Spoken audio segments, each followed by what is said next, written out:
नमस्कार दर्शकों। पिछले सप्ताह की खास बड़ी खबरों और मुद्दों पर आपकी अपनी सोच और रवैये के साथ मैं खास कार्यक्रम में आप सबका बहुत बहुत स्वागत करता हूं। हमारे भारत के संविधान में हर व्यक्ति को अभिव्यक्ति की स्वतंत्रता है। हमारे देश में, समाज में, परिवार में अगर कुछ गलत हो रहा है तो उस मुद्दे या खबर पर अपने विचारों को व्यक्त करने में आम और खास व्यक्ति का कोई बंधन नहीं है। तो चलिए आपको रूबरू करवाता हूँ देश दुनिया की सनसनी खबरों से। घरेलू उड़ानों के लिए एएआई ने जारी की एसओपी। आरोग्य सेतु ऐप 14 साल से कम उम्र के बच्चे के लिए ज़रूरी नहीं। कोरोना वायरस के चलते देश भर में 25 मार्च से लॉकडाउन लागू है और इसका चौथा चरण जारी है। करीब 2 महीने के बाद सरकार ने घरेलू उड़ानें फिर से शुरू करने का फैसला लिया है। इसकी जानकारी बुधवार को नागरिक उड्डयन मंत्री हरदीप सिंह पुरी ने ट्वीट करके दी। उन्होंने कहा कि 25 मई से चरणबद्ध तरीके से देश में विमान सेवाएं शुरू की जाएंगी। हवाई अड्डों और विमान कंपनियों को तैयार रहने को कहा गया है। न्यूयॉर्क में भारतीय मूल के चिकित्सक की कोरोना वायरस से हुई मौत। भारतीय मूल के एक चिकित्सक की यहां कोरोना वायरस के कारण मौत हो गई। American physician of Indian origin यानी एएपीआई ने बुधवार को यह जानकारी दी। एएपीआई के मीडिया समन्वयक अजय घोष ने एक बयान में बताया कि सुधीर एस चौहान कोविड-19 से संक्रमित पाए गए थे और पिछले कुछ समय से जीवन के लिए संघर्ष कर रहे थे। उनकी 19 मई को इस बीमारी से मौत हो गई। कोरोना वायरस को लेकर ट्रंप ने चीन पर फिर किया वार। दुनिया भर में हत्याओं के लिए ठहराया जिम्मेदार। अमेरिकी राष्ट्रपति डोनाल्ड ट्रंप ने कोरोना वायरस को लेकर एक बार फिर चीन पर हमला किया है। ट्रंप ने चीन पर दुनिया भर में कोरोना वायरस संक्रमण फैलाने और बड़े पैमाने पर हत्याओं को अंजाम देने का आरोप लगाया। अमेरिकी राष्ट्रपति ने बुधवार सुबह किए अपने ट्वीट में लिखा, चीन में कुछ सिरफिरे कोरोना के लिए अन्य लोगों को दोष दे रहे हैं, जबकि चीन की नाकामी ने दुनिया भर में हत्याओं को अंजाम दिया। यह चीन की अक्षमता के अलावा और कुछ नहीं है। लद्दाख सीमा पर चीनी गतिविधियों पर अमेरिका का बयान। खतरा बनता जा रहा है चीन। अमेरिका ने कहा कि सीमा विवाद फिर चाहे यह लद्दाख में हो या दक्षिण चीन सागर में, चीन की ओर से पैदा जा रहे खतरे की याद दिलाता है।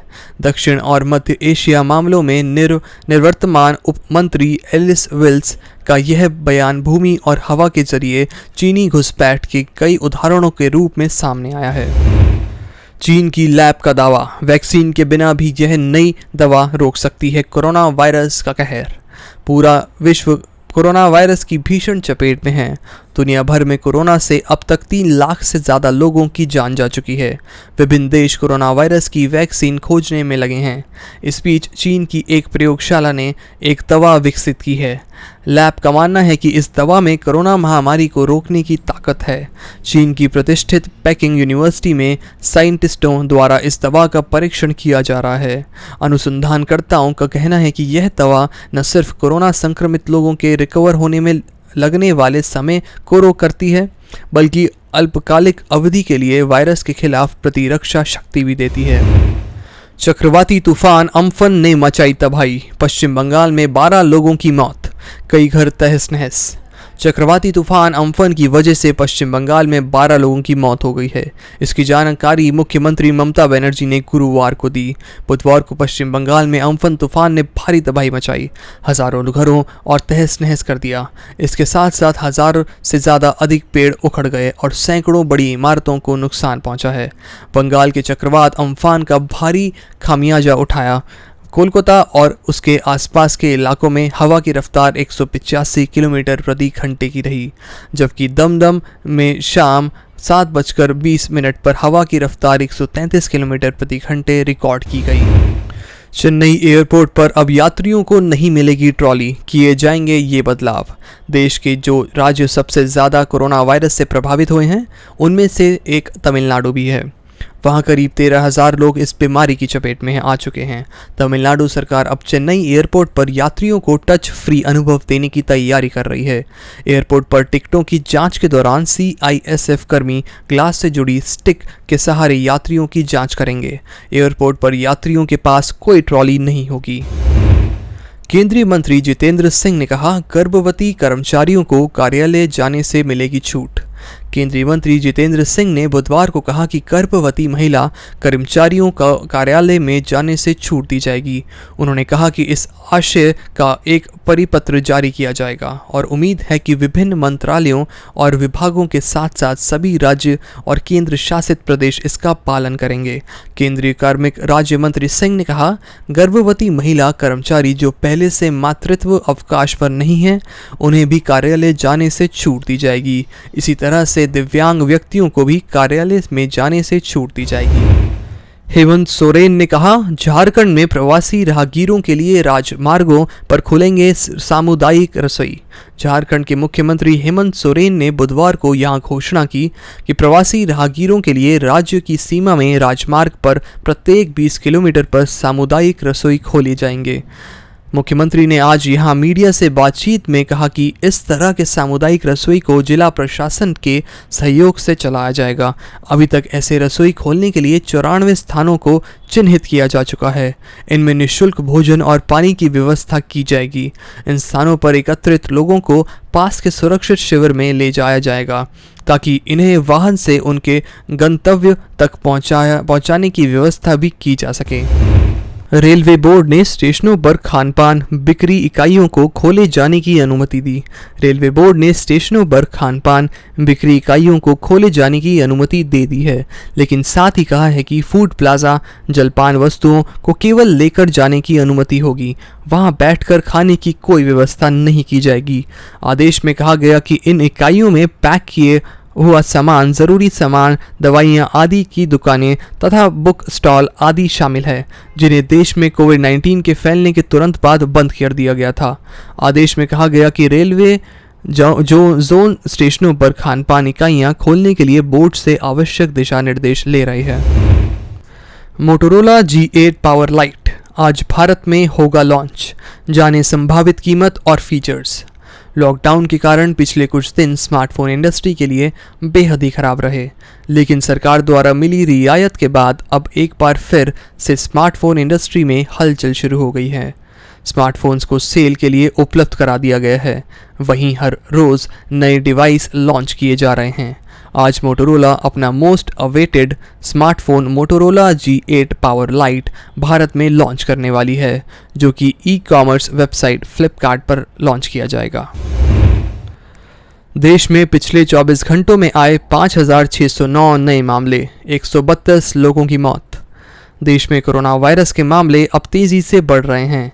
पिछले 24 घंटों में देश में कोरोना वायरस के 5,600 से अधिक नए मरीज सामने आए हैं।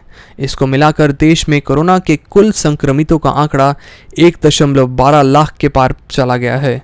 केंद्रीय स्वास्थ्य एवं परिवार कल्याण मंत्रालय के ताज़ा आंकड़ों के मुताबिक देश में गुरुवार यानी 21 मई सुबह 8 बजे तक कोरोना वायरस के कुल मामलों की संख्या 1,12,359 तक पहुंच गई है।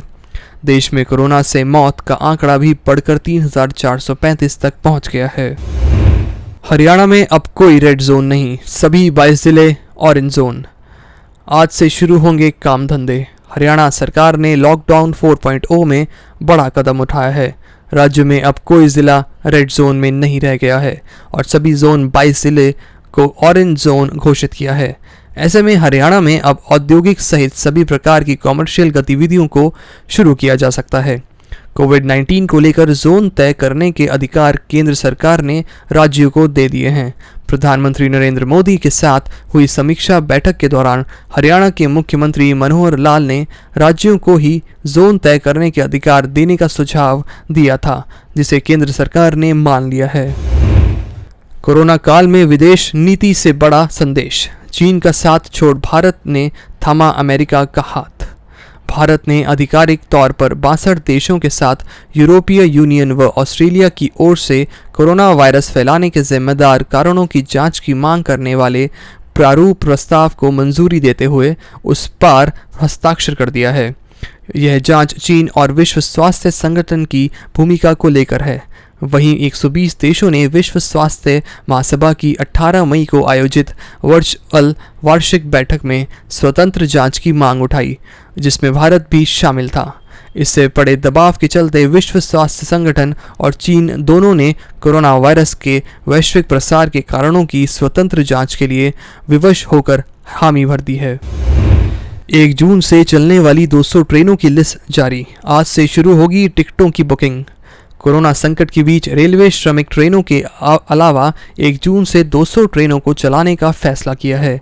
इन ट्रेनों के टिकटों की बुकिंग 21 मई यानी आज सुबह 10 बजे शुरू हो जाएगी।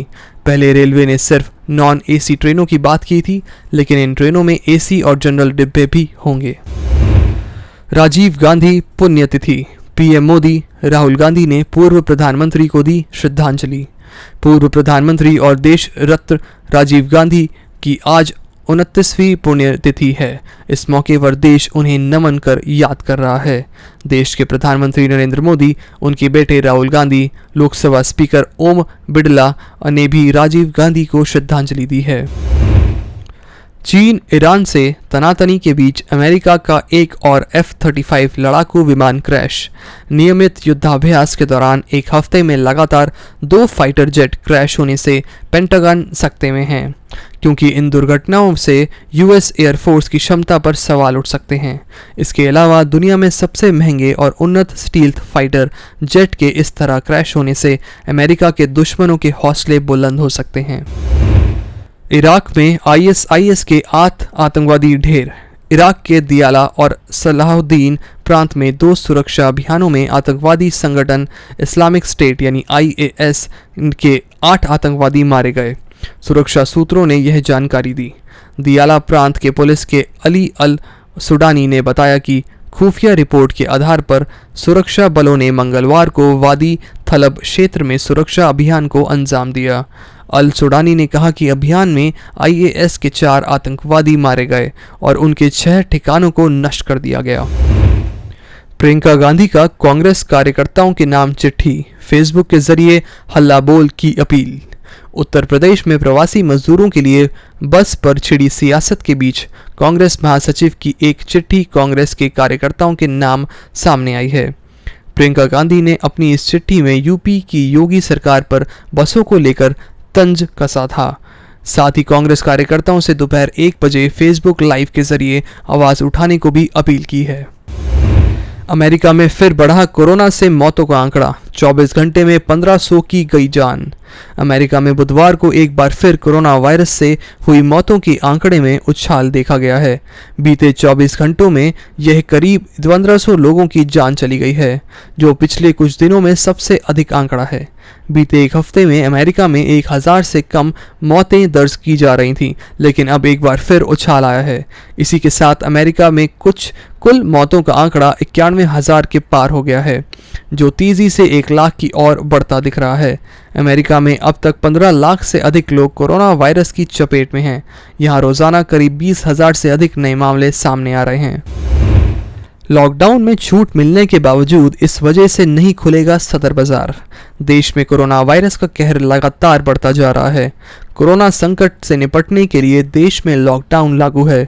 वहीं लॉकडाउन के चौथे चरण में कई छूट दी गई हैं। दिल्ली में भी सरकार ने रियायतें देते हुए बाजार खोलने की छूट दी है। हालांकि इसके बावजूद दिल्ली में सदर बाजार अभी नहीं खुलेगा। दिल्ली में अब तक का सबसे बड़ा उछाल। 24 घंटे में सामने आए 500 नए केस। देश की राजधानी दिल्ली में जिस दिन लॉकडाउन 4.0 के तहत छूट दी गई है, उसी दिन परेशान करने वाली खबर भी आई है। मंगलवार को जारी ताज़ा आंकड़े के मुताबिक दिल्ली में पिछले 24 घंटे में कोरोना वायरस के 500 नए मामले दर्ज किए गए हैं। दिल्ली में एक दिन में ये आंकड़ों का सबसे बड़ा उछाल है। राज्य में अब तक कोरोना वायरस की वजह से कुल मौतों की संख्या 166 हो गई है, जबकि अब कुल कोरोना वायरस के मामलों की संख्या 10,554 हो गई है। बता दें कि मंगलवार से ही दिल्ली में लॉकडाउन 4.0 के तहत छूट दी गई है। काफ़ी क्षेत्रों में छूट का ऐलान किया गया है, जिसमें बाजार और वाहन भी शामिल हैं। कोरोना ने पकड़ी रफ्तार। एक्टिव केस के मामले दुनिया में 5वें नंबर पर पहुंचा भारत। देश में अभी कोरोना वायरस के एक्टिव केस की संख्या 63,000 का आंकड़ा पार कर चुकी है, जो दुनिया में 5वां बड़ा आंकड़ा है। अभी अमेरिका में सबसे अधिक एक्टिव केस हैं, जबकि उसके बाद रूस और ब्राज़ील जैसे देशों का नंबर आता है। ब्राज़ील में पिछले एक हफ्ते में कोरोना वायरस के केस में जबरदस्त उछाल आया है। चीन में कल से महासंसद, एंट्री से पहले पत्रकार समेत हर किसी का होगा कोरोना टेस्ट। कोरोना वायरस की वजह से चीनी सालाना संसद का सत्र करीब 78 दिनों के लिए टल गया था, जो अब शुक्रवार को शुरू होने जा रहा है, जिसमें मौजूदा चुनौतियों, आर्थिक चुनौती और दुनिया में कोरोना वायरस की स्थिति को लेकर चर्चा होनी है। संसद में पत्रकारों की एंट्री के लिए कुछ ही सीटें बुक की गई हैं, बाकी अन्य को वीडियो लिंक के जरिए वहां से जुड़ना होगा। बीजिंग में नेशनल पीपल कांग्रेस में शुक्रवार से बड़े इवेंट की शुरुआत होगी। बुधवार को यहां हांगकांग, ताइवान समेत अन्य पड़ोस के देशों में पत्रकार पहुंचे। लखनऊ में आज से खुलेंगी सैलून के शटर। नोएडा में भी 50-50 फॉर्मूले पर खुलेंगी दुकानें। लिहाजा कल से ही नए तौर तरीकों के साथ ग्राहकों के स्वागत की तैयारियां शुरू कर दी गई हैं। सैलून के लिए कुछ खास शर्तें रखी गई हैं, जैसे कि एक बार में एक ही शख्स सैलून के अंदर जा सकता है। सैलून मालिक को सभी ग्राहकों के नाम और फ़ोन नंबर का रिकॉर्ड रखना होगा और सैनिटाइजेशन का पूरा ध्यान रखना होगा। वहीं नोएडा में भी ज़रूरी सामानों के अलावा बाकी दुकानें खोलने को लेकर असमंजस था। बुधवार को जिला प्रशासन ने व्यापारी संगठनों के साथ बैठक करके स्थिति साफ की, जिसके बाद आज से दुकानें खुल सकेंगी, लेकिन शर्तों के साथ। एक दिन बाजार की आधी दुकानें खुलेंगी, बाकी आधी दुकानें दूसरे दिन खुलेंगी। आज की खास खबरों की पेशकश में बीते सप्ताह की बड़ी खास खबरों और संवेदनशील मुद्दों पर आम आदमी ने अपनी नकारात्मक और सकारात्मक सोच विचारों को सबके साथ साझा किया। आशा करता हूं कि कल फिर आप हमारे साथ इन खबरों को साझा करेंगे और जुनून, जोश, उत्साह के साथ नई खबरों, मुद्दों पर अपनी बेहिचक टिप्पणी जाहिर करेंगे, क्योंकि भूलिए मत, आप भी इस राष्ट्र का, इस देश का, इस समाज का हिस्सा हैं और अभिव्यक्ति की स्वतंत्रता आपका जन्मसिद्ध अधिकार है। इसी के साथ वक्त है इजाज़त लेने का। नमस्कार।